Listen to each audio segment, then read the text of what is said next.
MED 725, probably the next to last history video, talking about some important events. I do want to take this time to mention that as you get toward your final exam for your MME degree, um, part of the things that we're going to ask you about that are very important, that are somewhat connected to this class, history related. We may ask you just some brief questions about some famous historical moments in the past that are important for music ed. We'll be asking you to compare the philosophies of Bennett Reamer and David Elliott, of which I will make a more specific video at some point about that in the near future. Just about music philosophy in general.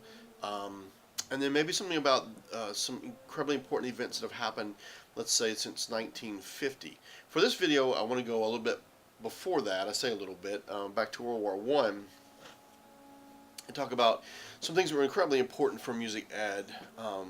As troops came back to this country after World War One, and then maybe even more so after World War Two, our country, rightfully so, was interested in making sure that these men who did not go back home to jobs were somehow employable. And there were a lot of soldiers that were trained to serve in some kind of ceremonial function, which included music, and that could have been the voice, it could have been an orchestral instrument, but by and large it was brass and woodwind instruments, percussion instruments. Some of these men were formally trained, some of them not formally trained, some of them their training lasted only 6 weeks. Some of these men entered as trained musicians and were given appointments that were appropriate to that. Because of the influx after World War I and after World War II, General Pershing, if you've heard of the Marine Band in D.C., referred to as Pershing's Own. Pershing, I believe from Missouri, very, very important figure in making sure that men came back and were honored by this country with employment and other things that he was very, very important for developing for veterans. So all at once we have a lot of people coming into the music ed workforce that had some level of training and greatly added to the need to keep music ed positions, primarily band, orchestra, and choir, alive and functioning. If you keep this in mind as well, so if we go back to John Philip Sousa, Creator, all these famous touring bands that were playing marches, playing in town squares, this idea of Americana and Regalia and all of that. By the time we get to 1930, 1940, 1950, this idea of large performing ensembles was still pretty popular. Large bands, large orchestras, large choral ensembles. Obviously, we were still on the back end somewhat of Wagner and Mahler and all these huge opera things that were happening before and after the turn of the century, where large-scale works were being composed, programmed, and performed, and therefore those large ensembles still seen as something very, very important to the arts. We head into well, we'll go back just to make sure. So World War I, World War II, how does it play a part? Men come back, by and large men, some women, to a large degree men, with musical skills as part of GI and pre-GI bills. We want to make sure they have a place to work, them go into the education field as instructors of bands, orchestras, and choirs, primarily bands, because of how that fits into the military, the functionality of the military. Then we get to 1960, and a lot of reform is happening in education in general, and then there's some very, very important events that happen in music, and not just for your exit exam, but for some things that are very, very important just to all of us as music educators. Several events that are in your book that you have read about. There's some great summaries about them. There's obviously a lot more information that we can find out about. I've got my list to make sure I don't leave any of those things behind, so to speak. So probably the very first one, the Yale Seminar in 1963. That's easy for me to remember that date, the year I was born. Stop doing math in your head right now. Stop. I don't want to know when you were born. But I was born in 1963. The Yale Seminar happened. Then in 1967 was the Tanglewood Symposium. The Go Project was in 1967. And then there's some overlap as well. The Juilliard Repertory Project, the Manhattanville Music Curriculum Project, all these things are happening in the early, mid, late 70s. At this same time, we have some education acts that are happening in Congress. Education Act of 1967, did I say that correctly? Yeah. 65, 66, and 67 that are looking at education reform. And so music ed reform, or music ed taking a closer look and analysis of what we do, became very, very important. And it, in a way, luck, in a way, well planned, those things were happening simultaneously. Even though there are specific differences between the Yale seminar and the Tanglewood seminar. And the GO project, which is important, and again, your book talks about the GO project, the Manhattanville project. Basically, all of these seminars were gatherings of people who were interested in music, music making, music education, and they were acting as think tanks, and they were coming up with ideas for why, how, when, and for whom we teach music. And it's very, very interesting when you go back. The book really spells out Tanglewood first and foremost. Even though Yale happened before, the book starts with Tanglewood, which I wish it wouldn't do, but it does. It's still a very good book, and it lays out some important items, areas of focus, foci, if you will, for Tanglewood. And basically, what the group said was music should be for everyone. Music should include an awareness of cultures, an awareness of the entire globe, an awareness of all kinds of musicking, as David Elliott would call it, philosopher in music education, and that we should include all kinds of musics, from jazz to rock to band to choir to orchestra, improv, ways that students can explore and create. I've said this a lot, it seems like in the last couple months. And I think it's very, very important. If we go to art class every day, we get to create art every day. Whether we're working on a project that's going to take us 3 months to finish, or we're working on a project that we're going to finish that day, we're creating every day. Now we may be coloring in something, or creating background or details on leaves of a tree, or something modern where we're now adding shading or whatever we're doing, but we're getting to create. And in music, one of the arts, we often don't ever allow students, sometimes ever allow students to create. We are constantly asking them just to replicate. And that's something that, again, I think certainly is important to my philosophy of music ed.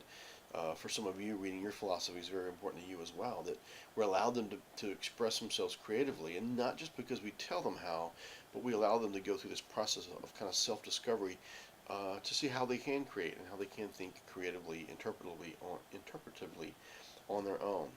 Oddly enough, if you go back and you look at the Tanglewood seminar, the Yale seminar, the GO project, the Juilliard Repertoire Project, Manhattan Music Curriculum Project, all these things that were recommended by some of the world's most famous music teachers, music producers, music philosophers, we're still not doing. Even though the 9 national standards that we have right now address a lot of those things, there's still many, many band programs, choir programs, orchestra programs you would walk into and not see but maybe one of the standards being taught at any kind of a regular basis. Now, these standards are difficult for some people, they're scary for some people, yet when you do an awful lot of reading and an awful lot of thinking, there's a lot of great reasons for why the standards are what they are. As you may or may not know, those standards are being revised and they're becoming more specific for each of the major curriculums that we have within music. Band, orchestra, choir, and they're calling everything else emerging, which I don't like that title, jazz band being one of them. I would say that in many, many states, jazz is not an emerging curriculum. It's been in our schools for a very, very long time, and very strongly in many areas of the country, and incredibly strong in a select few. Of course, that demands that I define what strong is. Jazz band programs that have existed for 60 or 70 years, and that's rare in the country. It's also rare that if those programs have been in existence for that long, that they haven't in some way, shape, or form experienced some kind of decline, but there are programs that have been that strong for a long time and have only seen increase over time in interest of students. So all of these projects that are mentioned in your book, very, very important. It's very possible that at the end of your degree we'll ask you to speak specifically about some of those. And that question is more about, one, your awareness that those events existed. They happened in the 60s by and large. They're very, very important to current philosophies and thoughts about music curriculum. But that you're also able to go online and find out more details about those things and find out that information for yourself, which, as you know, we never stop learning. And when we understand how to use tools to give us information that we need, um, that's very, very important. Um, just like someone doesn't walk up and ask you, Haydn's birthday, go. If they did, you might remember, you may not remember. We often don't have instant recall of things that we don't use every day, things that we don't see as necessity. Doesn't mean that knowing his birthday is not important.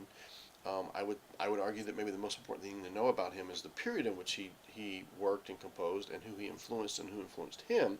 So we have this contextual knowledge as musicians, trained musicians that have a solid base in history.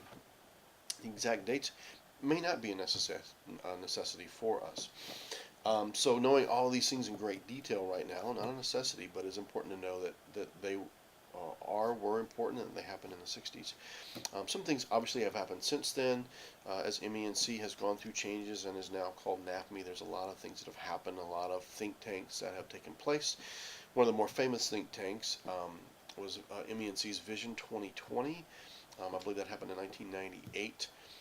Again, people came back together. They said, okay, since the Yale Seminar in 1963, Tanglewood in 1967, these other think tanks, what have we really changed? And as you would guess, as you know, not a whole lot.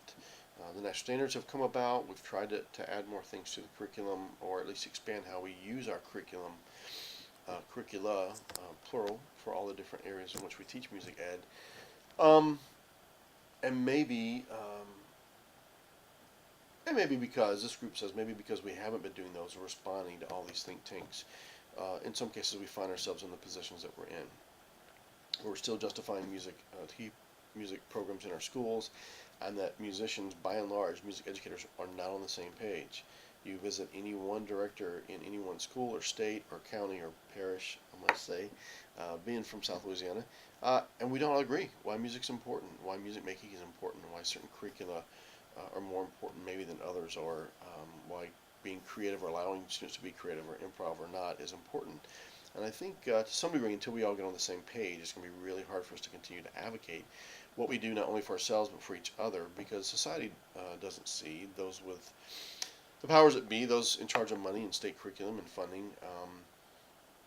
We've almost allowed them to think that the most important thing we do is play Louie Louie at a basketball game. Not to convict us completely, but it's certainly within our responsibility to continue to advocate for ourselves and to hopefully get on the same page. And it's one of the things that this class kind of aims to do, at least have us read and consider some things, certainly philosophically, that may help us all get to a point where certainly there's a core of ideals that we have as music educators, present and future. As we get to the end of history, there's a few more things we're going to talk about. A lot of those lead us very much into philosophy, things about teaching methods, Suzuki, Delcroze, Orff, Kodai, contemporary music, all of those things, which will probably be the last history video I make, but it will also kind of serve as a philosophy video. Anyhow, hope you're doing well, and that should take us all the way through the history book. Again, some things you've already read, some things I wanted to point out, give you just a little bit of my input, and also make you aware that those things I talked about specifically on this video are important to us as you exit the program, and that you're able to look up those specific events from the 60s and find out more about them on your own, but to know that during the 60s there were quite a few of these think tanks that existed, and they looked at music education in different ways and have created a lot of influence. We haven't seen a whole lot of result from those as far as massive change or overhaul of what we do, but nonetheless incredibly important. Hope you're doing well. Take care.